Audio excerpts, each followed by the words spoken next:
Voilà, c'est parti. Je vais repiquer mon livre. Alors, pour l'exercice, du coup, 12. Donc, on vous dit l'acide perchlorique réagit avec l'eau selon l'équation chimique HClO4 plus H2O donne ClO4- plus H3O+.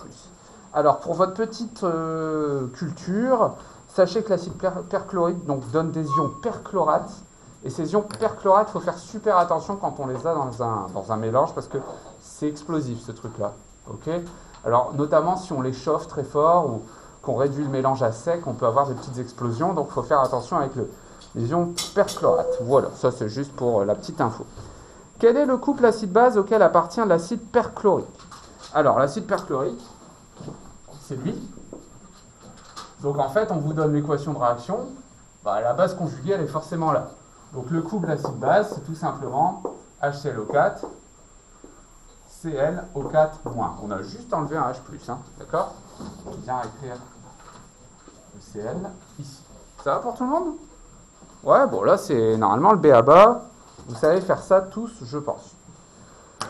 Alors on vous dit l'acide perchlorique est-il un acide fort ou faible? Et justifiez la réponse.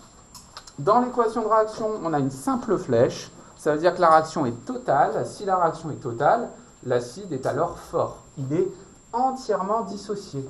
Quand on met ça dans l'eau, entièrement, lui, il se casse la figure, entre guillemets, pour donner ça et ça.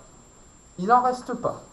Il est entièrement dissocié, donc c'est un acide fort. Monsieur? Oui? Moi, je sais pas si j'ai trouvé aussi fort, mais je faisais comme ça aussi. Je trouve ma démarche est mauvaise, mais genre juste, moi j'ai mis les H2O et de ce côté-là. Ouais. Du coup, non, parce que là, tu vois, tu peux avoir H2O ici, l'acide peut réagir avec l'eau. Ouais. Donc là, toi, ce que tu m'as prouvé, c'est que c'était un acide. T'es bien d'accord? Tu m'as prouvé que c'était un acide en disant il y a H2O là et on forme H3O+, et ClO4-. Ça veut dire que lui, c'est bien un acide. Par contre, ça ne me dit pas que c'est un acide fort. Pour que ce soit un acide fort, il faut que ce soit total. Parce que là, imagine, je mets maintenant une flèche comme ça. J'ai un équilibre et lui, c'est un acide toujours, mais un acide faible. D'accord? Donc là, c'était le côté fort qu'on voulait peut-être démontrer un petit peu plus. Alors, on passe à l'exercice 13 maintenant. L'acide des fourmis. L'acide formique. Donc sachez qu'avant de synthétiser l'acide formique, pour en avoir, c'était super simple. On prenait plein de fourmis, on écrasait tout ça, et le jus de fourmi, on le récupérait derrière, et dans ce jus de fourmi, il y avait cet acide formique, qu'on récupérait par d'autres procédés. Donc voilà, ça c'était à l'ancienne, on va dire, il fallait beaucoup de fourmis. Maintenant, on est capable de synthétiser ça relativement facilement, surtout que c'est un produit de base qui est relativement simple à fabriquer. Alors on vous dit que c'est un acide faible.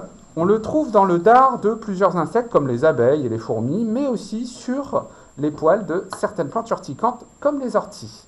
Donc c'est ça qui picote un peu, entre autres, quand on se fait piquer par un ortie, quand c'est une petite, entre guillemets, une petite décharge d'acide.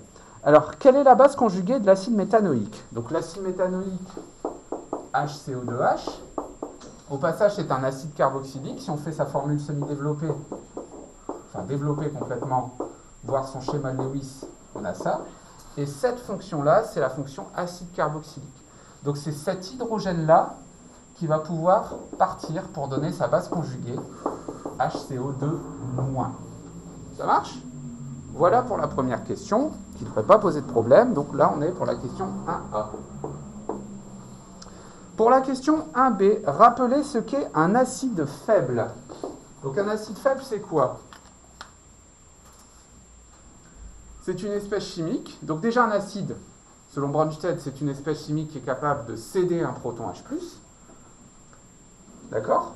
Donc un acide faible, c'est une espèce chimique, lorsqu'on la met dans l'eau, cette espèce va réagir avec l'eau pour fournir sa base conjuguée des ions H3O+, mais cette équation de réaction est équilibrée. Elle n'est pas totale. Autrement dit, un acide faible n'est pas totalement dissocié dans l'eau. Il y a un équilibre chimique. D'accord? Donc je ne le marque pas, là je viens de faire l'explication à l'oral, mais voilà, c'est ça. Ça marche? Il y a un équilibre chimique, il n'est pas totalement dissocié dans l'eau. Ouais, ça va? Très bien. Alors, je vais effacer au-dessus pour écrire sur ce tableau-là, comme ça, on a une meilleure qualité de vidéo. Voilà. j'imagine. Donc, j'efface ça. Et c'est parti. Pour la question maintenant 2. Écrire l'équation chimique de la réaction modélisant la transformation de l'acide méthanoïque et l'eau. Alors, on va faire réagir, je vais réécrire les couples.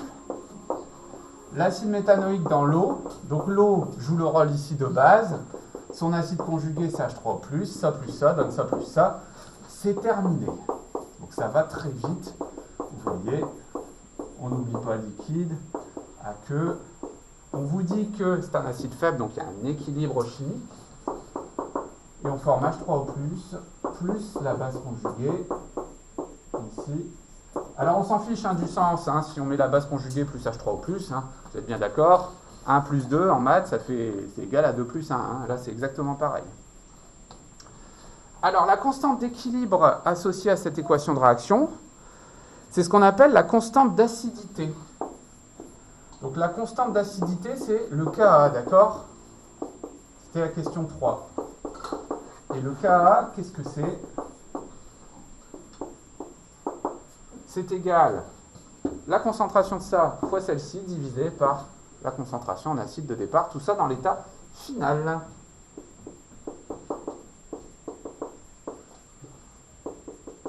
Bon, là on enfonce peut-être des portes ouvertes, mais en tout cas, tout le monde au moins, je pense, maîtrisera ces écritures de Ka, ces écritures d'équations de réaction. C'est important de le faire proprement. Alors le 14 va aller très vite. Alors, pour l'exercice 14, réaction avec l'eau. Les réactions d'équation chimique suivantes modélisent la transformation d'une espèce chimique avec l'eau. Donc, vous avez 3 réactions différentes. Et on vous demande, ces espèces chimiques réagissant avec l'eau sont-elles des acides ou des bases? Et il faut justifier chaque réponse. Alors, est-ce que ce sont des acides ou des bases? À votre avis? Là, on est passé à l'exercice 14. Vas-y, Thomas. Ouais. Pourquoi donc? Parce qu'ils peuvent accepter un acide. Exactement. On voit que ces espèces chimiques vont capter un proton H+ de l'eau et l'eau va se transformer en HO-. Autrement dit, dans chaque cas, regardez si j'écris de façon générale, on a forcément l'eau, vu qu'on forme des HO-, l'eau c'est forcément un acide. Donc en face, on est obligé de lui mettre une base. Donc forcément, ce sont des bases parce qu'effectivement, elles peuvent capter un proton H+. Tout à fait, Thomas, on peut le dire comme ça. Donc 14, page 173, on a effectivement présence de base ici. Kélian, dis-moi. J'avais mis, il y a présence de H- en produit.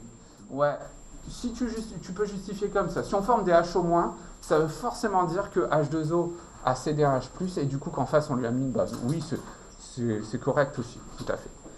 Alors, petit 2, préciser le caractère faible ou fort de chacune de ces espèces en justifiant. Alors, la première espèce, qu'est-ce que c'est? NH3, du coup, c'est une base faible, parce qu'on a un équilibre chimique, on a une double flèche. La deuxième, c'est une base forte, parce qu'on a une simple flèche. Et la troisième, c'est une base faible, parce qu'on a une double flèche aussi, donc un équilibre chimique. Voilà, il n'y avait rien d'autre à faire là-dessus. On passera après au 16 et au 17, page 174.